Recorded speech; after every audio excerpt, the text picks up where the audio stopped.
نحمده ونصلي على رسوله الكريم أما بعد فأعوذ بالله من الشيطان الرجيم بسم الله الرحمن الرحيم قال الله تعالى إن هذا القرآن يهدي للتي هي أقوم ويبشر المؤمنين الذين يعملون الصالحات أن لهم أجرا كبيرا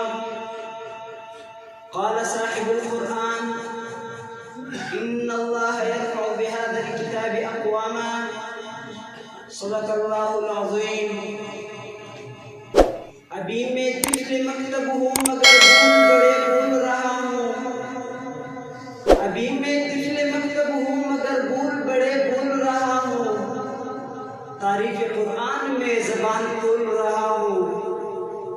بدلے گا زمانہ لاکھ مگر قرآن نہ بدلا جائے گا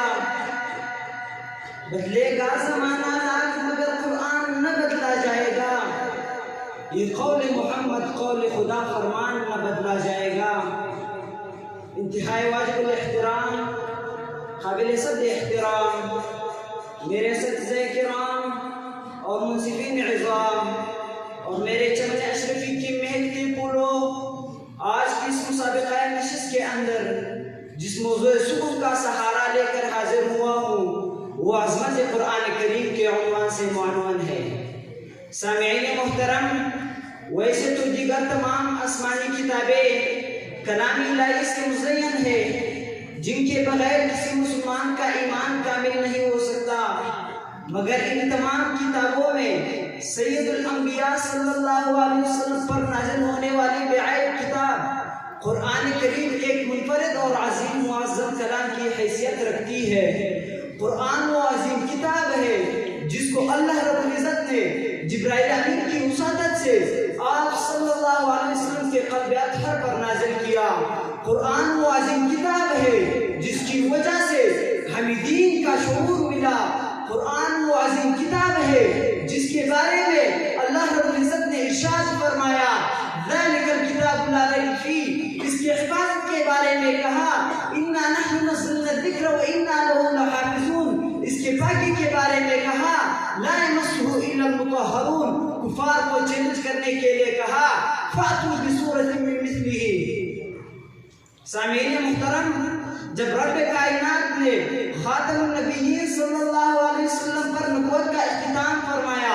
ضرورت ایسی شریعت کی تھی جو قیامت تک نسل انسانی کی پیاس بجھا سکے ضرورت ایسی کتاب کی تھی جو ہر دور و عصر میں ہدایت کا راستہ دکھا کر فلاح انسانیت کے لیے سبب بن سکے تو رب کائنات نے فرمایا ان ھذا القرآن یہدی للتی ہی اقوم دنیا کی کوئی کتاب وہ راستہ نہیں دکھا سکتی دنیا کا کوئی صحیفہ وہ راستہ نہیں دکھا سکتا دنیا کا کوئی قانون وہ راستہ نہیں دکھا سکتا یہدی للتی ہی اقوم سب سے زیادہ سیدھا راستہ صرف قرآن کا راستہ ہے دنیا کی کوئی طاقت جس کی مقابلہ نہیں کر سکتی میرے بھائیوں وجود انسانی دو چیزوں کے مجموعے کا نام ہے ایک انسان کی بدن اور دوسرا انسان کی روح ان دونوں کی مجموعے کو انسان کہلاتا ہے انسان کی بدن مٹی سے بنایا گیا بدأ خلق الانسان من طین اور انسان کی روح آسمان کے ساتھ معلق ہے تو الروح من امری امام زمخشری شہرۂ آفاق تفسیر کشاف میں فرماتے ہیں انسان کی بدن کو بھی غذا کی ضرورت ہوتی ہے انسان کی روح کو بھی غذا کی ضرورت ہوتی ہے بدن کی غذا فانبتنا فيها حبا وعنبا وضبا وزيتونا ونخلا زمین سے غلہ اناج اگا کر انسان کے بدن کو غذا دی جاتی ہے انسان کے بدن مٹی سے بنایا گیا تو غذا بھی مٹی سے نکلنے والی چیز ہے اور روح آسمان سے آتی ہے تو غذا بھی وہ چاہیے جو آسمان سے ہو تو رب کائنات نے فرمایا وَكَذَلِكَ أَنزَلْنَا إِلَيْكَ رُوحًا مِّنْ أَمْرِنَا قرآن کو روح سے تعبیر کر کے اشارہ کر دیا اگر بدن کی تقویت چاہتے ہو تو زمین کی پیداوار استعمال کر کے اور دیکھ لو اگر روح کی تقویت چاہتے ہو تو قرآن کا دامن تھامنا پڑے گا وَنُنَزِّلُ مِنَ الْقُرْآنِ مَا هُوَ شِفَاءٌ وَرَحْمَةٌ لِلْمُؤْمِنِينَ قرآن شفا ہے میں نے قرآن سے سوال کیا تو کس مرض کا شفا ہے قرآن کہتا ہے شفاء لما فی الصدور میں صرف درد سر کا علاج نہیں میں صرف درد بدن کا علاج نہیں میں صرف درد اعضاء کا علاج نہیں بلکہ جو قلبی مریض بھی میرے دامن تھامتا چلا جائے گا اس سے اسے شفا ملتی جائے گی، تو پھر میں کیوں نہ کہوں اتر کر حرا سے سوئے قوم آیا، اتر کر حرا سے سوئے قوم آیا اور ایک نسخہ کیمیا ساتھ لایا۔ عزیزان انجمن، آج تمام اطراف عالم میں ایک افراد تفریق کا سما ہے، پورے عالم کے اندر مسلمان ظلم و تشدد کی شکار ہے۔ دنیا کی کوئی ملک ایسا نہیں، دنیا کی کوئی صوبہ ایسا نہیں، دنیا کی کوئی شہر ایسا نہیں جہاں رب کا قرآن موجود نہ ہو۔ مگر بات کیا ہے، یہ سارے انوارات برکات کیسے مفقود ہو گئے؟ تو سرکار دو جہان صلی اللہ علیہ وسلم نے فرمایا